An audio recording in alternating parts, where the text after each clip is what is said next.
ನಮಸ್ಕಾರ ಸ್ನೇಹಿತರೆ, ನಾನು ನಿಮ್ಮ ಕಿರಣ್. ನನ್ನ ಚಾನಲ್ಗೆ ಎಲ್ಲರಿಗೂ ಸುಸ್ವಾಗತ. ನಾನಿವತ್ತು ಭದ್ರಾ ರಿಸರ್ವ್ ಫಾರೆಸ್ಟ್ ಒಳಗೆ ಒಂದು ದೇವಸ್ಥಾನ ಇದೆ. ಯಾವುದಪ್ಪ ಅಂದರೆ ಶ್ರೀ ಉದ್ದಾಂಜನೇಯ ಸ್ವಾಮಿ ದೇವಸ್ಥಾನ ಅಂತೇಳಿ. ಇದು ಬಂದ್ಬಿಟ್ಟು ಭದ್ರಾವತಿಗೆ ಇಲ್ಲಿ ಬುಕ್ಕಾಂಬೂದಿ ಟು ಭದ್ರಾವತಿ ಅಡ್ಡ ಒಂದು ಫಾರೆಸ್ಟ್ ರೋಡ್. ಇದು ರಿಸರ್ವ್ ಫಾರೆಸ್ಟ್. ಇದು ಯಾವ ಥರ ಕಾಣಿಸ್ಬೋದು ಅದನ್ನ ನಿಮಗೆ ತೋರಿಸೋಣ ಅಂತ ಬಯಸಿದ್ದೀನಿ.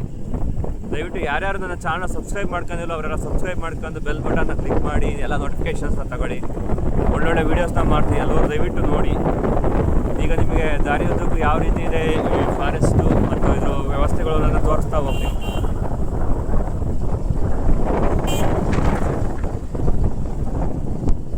ನೋಡ್ತಾ ಹೋಗ್ಬೋದು. ನೋಡಿ, ಇಲ್ಲಿ ಆನೆಗಳದ್ದು ಎಚ್ಚರಿಕೆ ಬೋರ್ಡ್ ಹಾಕಿದ್ದಾರೆ. ರಿಸರ್ವ್ ಫಾರೆಸ್ಟ್ ಆದ ಎಲ್ಲ ಥರದ ಪ್ರಾಣಿಗಳು ಇದ್ದಾವೆ. ಡಿಸ್ಟರ್ಬೆನ್ಸ್ ಮಾಡ್ದಲೇ ಓಡಾಡಬೇಕು, ಆ ಥರ ಏನು ಮಾಡ್ದಲೇ. ಆಮೇಲೆ ನೈಟ್ ಇಲ್ಲೆಲ್ಲ ಸಂಚಾರಕ್ಕೆ ಇಲ್ಲೆಲ್ಲ ಬಿಡೋಲ್ಲ. ನೈಟು ಸಂಜೆ 6 ಗಂಟೆ ಮೇಲೆ ಇಲ್ಲಿ ಹೆವಿ ವೆಹಿಕಲ್ಸ್ ಅವನ್ನೆಲ್ಲ ಓಡಾಡಕ್ಕೆ ಬಿಡೋಲ್ಲ. ಹಾಗೆ ನೋಡ್ಬೋದು. ನೋಡಿ, ದೊಡ್ಡ ಥಿಕ್ ಫಾರೆಸ್ಟ್ ಇದು. ಫಾರೆಸ್ಟ್ ಬಂದ್ಬಿಟ್ಟು ಥಿಕ್ ಫಾರೆಸ್ಟು. ನೋಡಿ, ಇದು ಇಲ್ಲೇ ನೋಡಿ, ಭದ್ರಾವತಿಗೆ 22 ಕಿಲೋಮೀಟರ್. Full heavy. ಹಾಗೆ ತೋರಿಸ್ತಾ ಹೋಗ್ತೀನಿ, ನೋಡ್ತಾ ಹೋಗಿ. ನೋಡ್ಬೋದು ಯಾವ ಥರ ಇದೆ ಅಂತ. ನೋಡಿ, ಎಂತೆಂಥ ಮರಗಳಿದೆ ನೋಡ್ಬೋದು. ಸಖತ್ತು ಡೀಪ್ ಫಾರೆಸ್ಟ್ ಇದು. ಹೇಳ್ಬೇಕು ಅಂದರೆ ಎಲ್ಲ ಥರದ ಪ್ರಾಣಿಗಳು, ಎಲ್ಲ ಥರದ ಮರಗಳು ಇದೆ. ನಾನು ನೋಡದೇ ಇರೋ ಮರಗಳೆಲ್ಲ ಇಲ್ಲಿ ಕಾಣಿಸಿರುತ್ತೆ. ನಾವು ಯೂಶಲಿ ನೋಡೋಲ್ಲ. ಆಮೇಲೆ ಇಲ್ಲಿ ಮಳೆ ಜಾಸ್ತಿ ಈ ಏರಿಯಾದಲ್ಲಿ. ಯಾಕೆಂದರೆ ಇದು ಥಿಕ್ಕೆಸ್ಟ್ ಫಾರೆಸ್ಟ್ ಆಗಿರೋದು ನಮ್ಮ ಮೋಡವೆಲ್ಲ ತಡೆದು ಮಳೆ ತರಿಸುತ್ತೆ. ದೊಡ್ಡ ದೊಡ್ಡ ಮರಗಳು, ಗಿಡ ಗಂಟೆಗಳು ತುಂಬ ಇದೆ. ಸುಮಾರು ಬುಕ್ಕಾಂಬೂದಿ ಉಬ್ರಾಣಿ ಬಂದು ಇದು ಒಳಗೆ ಬರಬೇಕು. ಉಬ್ರಾಣಿಂದ ಮೇ ಬಿ ಒಂದು 10 ಕಿಲೋಮೀಟರ್ ಆಗ್ಬೋದು ದೇವಸ್ಥಾನ. ಇಲ್ಲೆಲ್ಲ ನೋಡ್ಬೋದು ಯಾವ ಥರ ಥಿಕ್ಕೆಸ್ಟ್ ಫಾರೆಸ್ಟು. ಇಲ್ಲ ಎಲ್ಲ ನದಿಗಳು ಏನೇನೋ ದೊಡ್ಡ ದೊಡ್ಡ ಬರ್ತಾ ಇದೆ, ನೋಡ್ಬೋದು.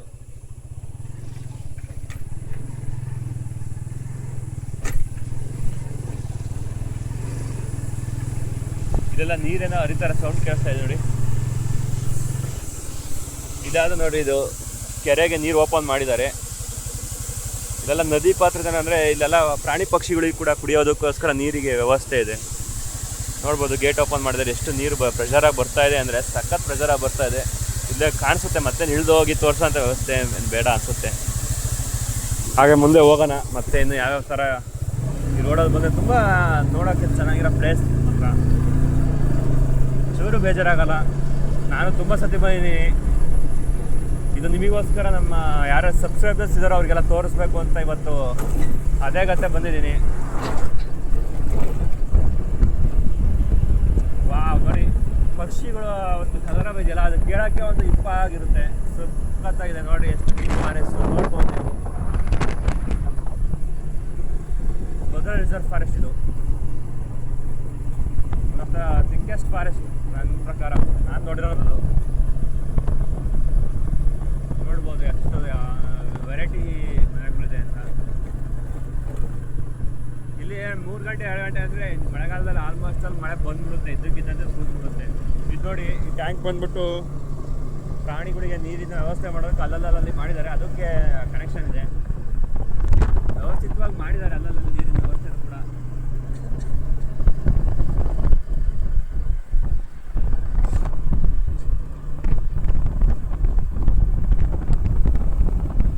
ನೋಡ್ಬೋದು, ನೀರಿನ ಹೊರಗಡೆಯಿಂದ ಈ ಕಡೆ ಫಾರೆಸ್ಟ್ ಒಳಗೆ ಏನು ತೋರಿಸ್ಬಿಟ್ಟು ಹೋಗ್ಬೇಕು, ಒಳಗಡೆ ಬರ್ಬೇಕು ಅಷ್ಟೇ.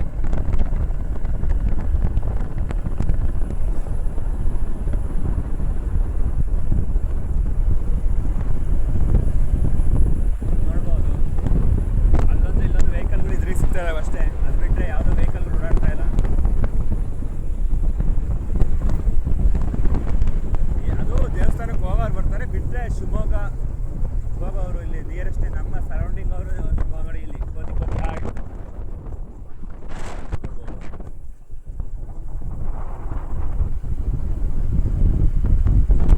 ಸೂಪರ್ ಆಗಿದೆ ಪ್ಲೇಸ್ ಮಾತ್ರ. ಅಲ್ಲಿ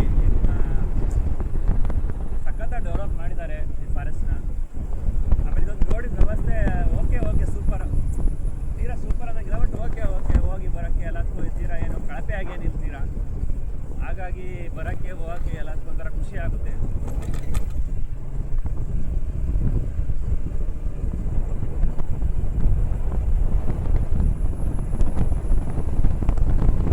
ಎಷ್ಟು ತಣ್ಣ ಗಾಳಿ ಬೀಸ್ತಾ ಇದೆ ಅಂದರೆ ಎಂಥ ಫೀಲ್ ಕೊಡುತ್ತೆ ಅಂದರೆ ಯಾವ ಊಟಿ ಮನಾಲಿ ಎಂಥ ಬೇರೆ ಬೇರೆ ಫಾರೆಸ್ಟ್ ನೋಡೋಕ್ಕೆ ಫಲ ಯಾವುದೂ ಇಲ್ಲ. ನಮ್ಮ ಸುತ್ತಾನೇ ಇರೋದನ್ನ ನೋಡಿದರೆ ಸಾಕು. ನಾವು ನಮ್ಮ ಸುತ್ತಮುತ್ತ ಇರೋರಲ್ಲೇ ತುಂಬ ಇದೆ. ಕರ್ನಾಟಕದಲ್ಲೇ ಬೇಕಾದಂಥ ಫಾರೆಸ್ಟ್ ಏರಿಯಾಸ್ ಇದೆ. ಬಂಡೀಪುರ ರಿಸರ್ವ್ ಫಾರೆಸ್ಟು, ಇದು ಈ ಭದ್ರಾ ರಿಸರ್ವ್ ಫಾರೆಸ್ಟ್, ಇವೆಲ್ಲ ಸೂಪರ್ ಪ್ಲೇಸ್ಗಳು. ನೋಡಿ ಸುಮ್ಮನೆ ಹಂಗೆ ತೋರಿಸ್ತೀನಿ ನೋಡಿ ಫ್ರೆಂಡ್ಸ್, ಇಲ್ಲೇ ನಿಲ್ಸ್ಕೊಂಡು ನಾನು ತೋರಿಸ್ತೀನಿ ನೋಡಿ ಯಾವ ಥರ ಇದೆ ಅಂತ. ಎಷ್ಟು ಹೆವಿ ಇದೆ ಇಲ್ಲಿ ನೋಡಿ. ನಾನು ನಿಂತಿರೋ ಜಾಗಕ್ಕೂ ಆ ಮರಗಳು ಇರೋದಕ್ಕೂ ಎಷ್ಟು ಇಷ್ಟಲ್ಲೇ ಗೊತ್ತಾಗುತ್ತೆ ನೋಡಿ. ಮುಂದೆ ತರಿ ಹಂಗೆ ಮುಂದೆ ಹೋಗ್ತೀನಿ, ನೋಡ್ತಾ ಇರಿ. ಹಾಗೆ ಹೋಗ್ತಾ ಹೋಗ್ತಾ ನೋಡಿ ಎಷ್ಟು ಹೈಟಾಗಿ ಮರಗಳು ಇದೆ ಅಂದರೆ ಸಖತ್ ಮರಗಳು ನೋಡಿ. ತೋರಿಸ್ತಾ ಇದ್ದೀನಿ, ನೋಡ್ಬೋದು ಎಷ್ಟು ಡೀಪಾಗಿದೆ ಅಂದರೆ ಇದು ನೋಡಿ. ಇದು ನೋಡಿ ನೆಲಕ್ಕೂ ಮರಗಳು ಸಖತ್ತು ಹೆವಿ ಥಿಕ್ ಫಾರೆಸ್ಟ್ ಬಿಡಿ ಇದು. ನಾನು ನೋಡಿರೋದ್ರಲ್ಲಿ ಇತ್ತೀಚೆಗೆ ನೋಡಿರೋದ್ರಲ್ಲಿ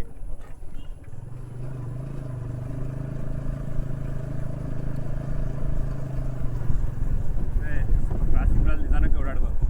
ಯಾಕೆಂದರೆ ಇಲ್ಲೆಲ್ಲ ವೆಹಿಕಲ್ಗಳು ಜೋರಾಗಿ ಓಡಾಡಬಾರ್ದು ನನ್ನ ಪ್ರಕಾರ. ಯಾಕೆಂದರೆ ಕಾಡು ಪ್ರಾಣಿಗಳ ಸಂಚಾರ ಇರುತ್ತೆ. ಸುಸ್ತವಾಗಿ ಹೋಗಿ ಬಂದರೆ ಒಳ್ಳೆಯದು. ನಾವು ಪ್ರಕೃತಿನ ಡಿಸ್ಟರ್ಬ್ ಮಾಡೋದ್ರೆ ಪ್ರಕೃತಿ ನಮ್ಮನ್ನು ಡಿಸ್ಟರ್ಬ್ ಮಾಡಲ್ಲ ಅನ್ನೋದು ನನ್ನೊಂದು ಎಥಿಕ್, ಅಂದರೆ ಒಂದು ಫಾಲೋ. ಹಾಗಾಗಿ ಯಾರು ಕೂಡ ಡಿಸ್ಟರ್ಬ್ ಮಾಡಬಾರ್ದು. ಇಲ್ಲಿ ಆರ ನೋಡೋಂಥ ಅವಶ್ಯಕತೆ ಇರಲ್ಲ. ಸುಮ್ಮನೆ ಕೆಲವರು ನಾನ್ಸೆನ್ಸ್ ಥರ ಆರ ನೋಡ್ಕೊಂಡು ಓಡಾಡ್ತಾರೆ, ಬಟ್ ಅದು ಅವಶ್ಯಕತೆ ಇಲ್ಲ. ಯಾಕೆಂದರೆ ಇಷ್ಟು ಒಂದು ಫ್ರೀ, ಇಷ್ಟೊಂದು ಕ್ಲೀನ್ ಇದನ್ನ ಸೌಂಡ್ಸ್ ಪಕ್ಷಿಗಳ ಕಲರವ ಅವೆಲ್ಲ ಕೇಳೋಕ್ಕೆ ಒಂಥರ ಖುಷಿ ಆಗುತ್ತೆ.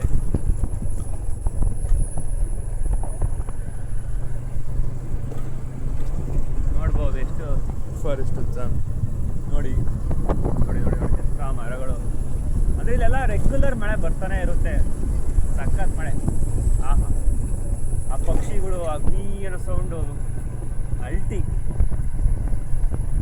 ದಯವಿಟ್ಟು ಯಾರಾದರೂ ಶಿವಮೊಗ್ಗ ಹೋಗೋರು ಅಂದರೆ ಅಜ್ಜಂಪುರ ವಿಯಾ, ಹೊಸದುರ್ಗ ವಿಯಾ ಈ ಕಡೆಯಿಂದ ಬರೋರು ಇಲಾಶಿ ಹೋದರೆ ತುಂಬ ಒಳ್ಳೆ ಎಕ್ಸ್ಪೀರಿಯೆನ್ಸ್ ಆಗುತ್ತೆ. ನೋಡೋದಕ್ಕೆ ಒಳ್ಳೆ ಪ್ಲೇಸಸ್ಗಳ ಸಿಕ್ಕಂಗಾಗುತ್ತೆ ನೋಡಿ. ಇಲ್ಲಿಂದ ಭದ್ರಾವತಿ ಸರ ಅದು ಇಲ್ಲೇ ಕೊಟ್ಟಿದ್ದಾರೆ ನೋಡಿ. ಲೋಕೋಪಯೋಗಿ ಇಲಾಖೆ ಭದ್ರಾವತಿ ನೋಡಿ. ಇಲ್ಲಿಂದ ಭದ್ರಾವತಿ, ಅಂತರಗಂಗೆ, ಗೌರಾಪುರ 18 ಕಿಲೋಮೀಟರ್ ಆದ ಭದ್ರಾವತಿ. ಭಾರಿ ಮಸ್ತಿದೆ ಪ್ಲೇಸ್. ಒಂದು ಏನಪ್ಪ ಅಂದರೆ ಒಂದು ಪಿಕ್ನಿಕ್ ಮಾಡ್ಕೊಂಡಂಗೆ ಹೋದಂಗೆ ಆಗುತ್ತೆ. ಒಳ್ಳೆ ಒಂದು ಫಾರೆಸ್ಟ್ ನೋಡ್ಕೊಂಡು ಶಿವಮೊಗ್ಗ ಹೋಗ್ಬೋದು. ಯಾರ್ಯಾರು ದಯವಿಟ್ಟು ಶಿವಮೊಗ್ಗ ಹೋಗ್ಬೇಕು ಅಂದ್ಕೊಂತೀರ ಈ ಸೈಡಿಂದ, ನಾನು ಹೇಳಿದ್ರೆ ಅಜ್ಜಂಪುರ, ಹೊಸದುರ್ಗ ವಿಯಾ ಬಂದವರು, ಹೊಸದುರ್ಗ ಈ ಕಡೆ ರಾಮಗಿರಿ ವಿಯಾ ಇವರೆಲ್ಲ ಈ ಕಡೆ ಅಷ್ಟು ಹೋದರೆ ಒಂದು ಎಕ್ಸ್ಪೀರಿಯೆನ್ಸ್ ಆಗುತ್ತೆ ಯಾವ ರೀತಿ ಇದಿದೆ ಈ ಫಾರೆಸ್ಟು. 5 ನಿಮಿಷ ನಿಲ್ಲಿಸಿ ಆರಾಮಾಗಿ ಇದು ಈ ವೆದರ್ನ ಅನುಭವಿಸಿ ಹೋಗ್ಬೇಕು.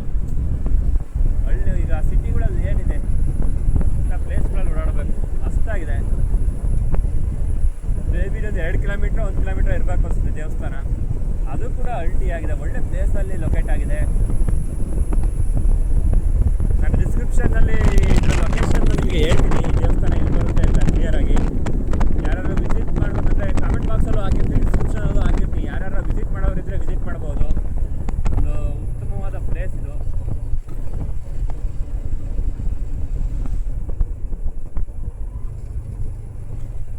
ಅಲ್ಲಲ್ಲಿ ನದಿಗಳ ಥರ ಹರಿತಾನೆ ಇರುತ್ತೆ ನೋಡಿ, ಎಲ್ಲಿ ನೋಡಿರೋ.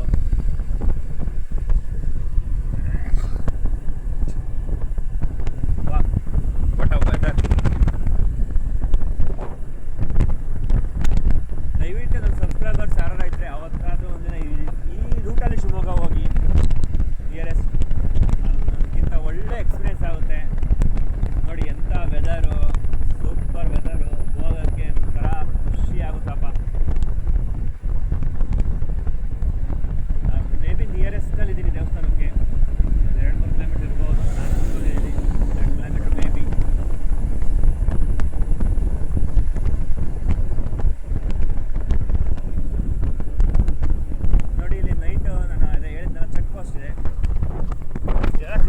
ಮಾಡ್ತಾರೆ ನೋಡಿ,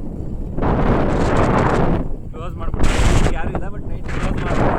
ಯಾಕೆಂದರೆ ನೈಟು ಪ್ರಾಣಿ ಪಕ್ಷಿಗಳ ಓಡಾಟ ಜಾಸ್ತಿ ಇರುತ್ತೆ, ಹಾಗಾಗಿ ಇಲ್ಲಿ ಎಲ್ಲ ಕ್ಲೋಸ್ ಮಾಡಿರ್ತಾರೆ ಅಂತ ನಂದೊಂದು ಅನಿಸಿಕೆ. ಬಟ್ ನೈಟ್ ನಾವು ಯಾವತ್ತೂ ಬಂದಿಲ್ಲ. ಒನ್ ಟೈಮ್ ಏನೋ ಬಂದಿದ್ದೆ ಅಂತ ಅನಿಸುತ್ತೆ, ಬಟ್ ಅವಾಗ ಕ್ಲೋಸ್ ಆಯಿತು. ನೋಡಿ ದೇವಸ್ಥಾನ ಬಂತು, ಈ ದೇವಸ್ಥಾನ ಇಳಿದು ಒಳಗೆ ಹೋಗ್ತೀನಿ ನೋಡಿ ಅಂತ. ಅಲ್ಲಿ ಮೊಬೈಲ್ ಯೂಸ್ ಮಾಡೋಂಗಿಲ್ಲ, ಜೋಮಲ್ಲಿ ಹಿಡ್ಕೊಂಡು ತೋರಿಸ್ತಾವ, ಹಂಗೆ ತೋರಿಸ್ತಾವ ಹೋಗ್ಕೊಂಡು.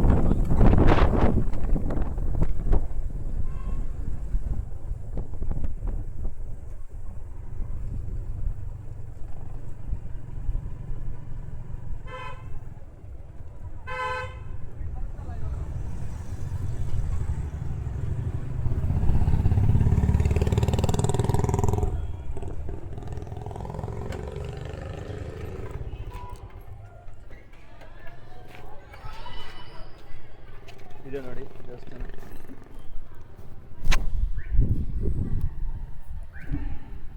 ಶಿವದಾಯ ಸ್ವಾಮಿ ದೇವಸ್ಥಾನ ನೋಡ್ಬೋದು. ಇದೆಲ್ಲ ಯಾವ ಥರ ಅಂಗಾಂಶಗಳಿದೆ.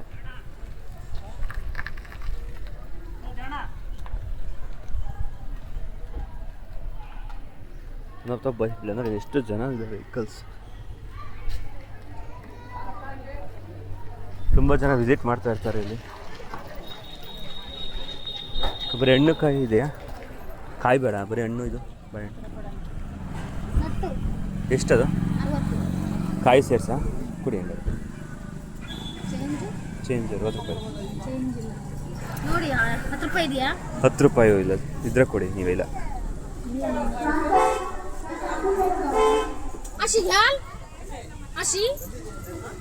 अशी घ्याल काय मोरने कार जाऊ नये तशी हा अड्डाले अशी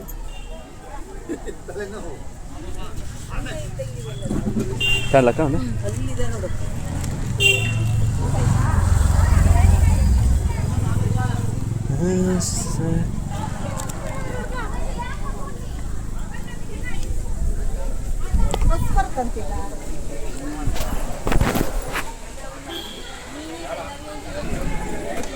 ನೋಡ್ಬೋದು ಎಷ್ಟು ಜನಸಂಖ್ಯೆ ಇದೆ.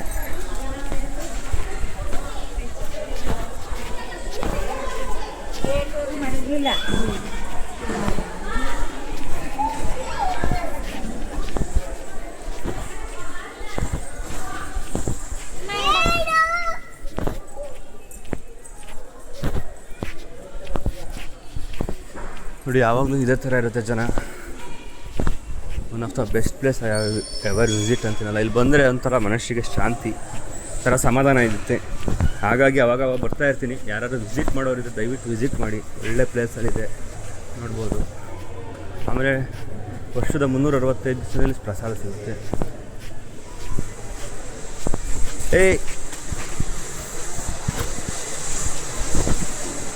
ಮಂಗ ಕಸ್ಕೊಳಕ್ಕೆ ಬಂದ್ಬಿಟ್ಟಿತ್ತು.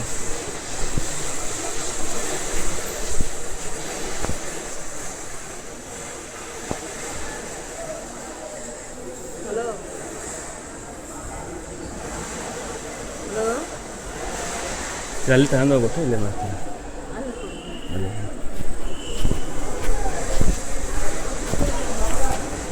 ಉಲ್ಲಾಸ ಹೋಗ್ಬೋದ?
ಸೈಡ್ ಸ್ವಲ್ಪ ಹಿಂಗೋವಲ್ಲ ಹಂಗೋಗ್ಬಿಡು.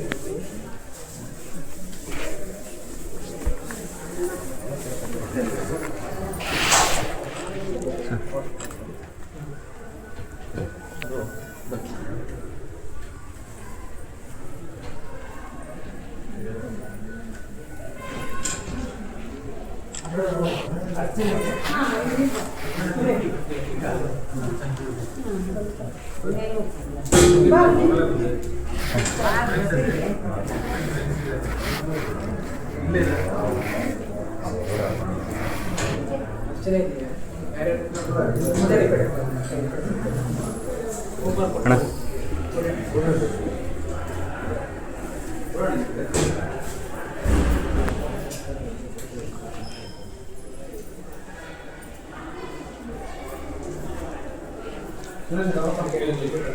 ಪೂಜೆ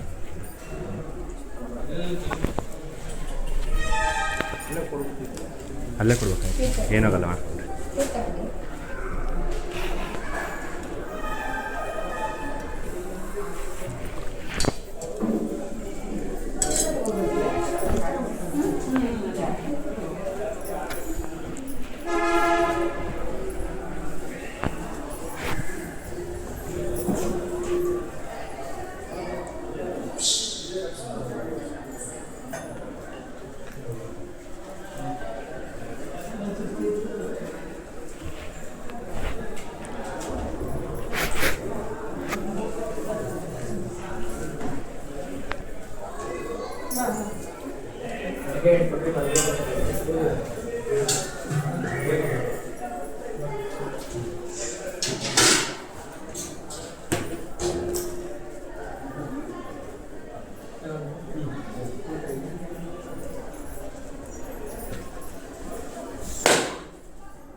ಓಂ ಶ್ರೀ ಗಣೇಶ ಶಾರದಾ ಗುರುಭ್ಯೋ ನಮಃ. ದೇವಿಂ ಮಾಜಮದನಯಂತ ದೇವಾಶುಭವದಂತೆ ದಾನಮಂತ್ರೇ ಜಮೋದಂದವಾನ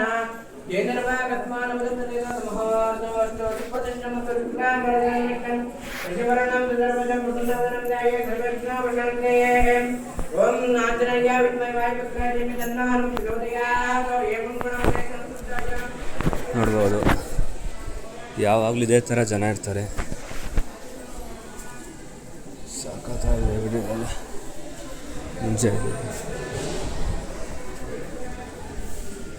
ಔಟ್ ಸೈಡು ಹಾಕಿದ್ದ ದಾರಿ.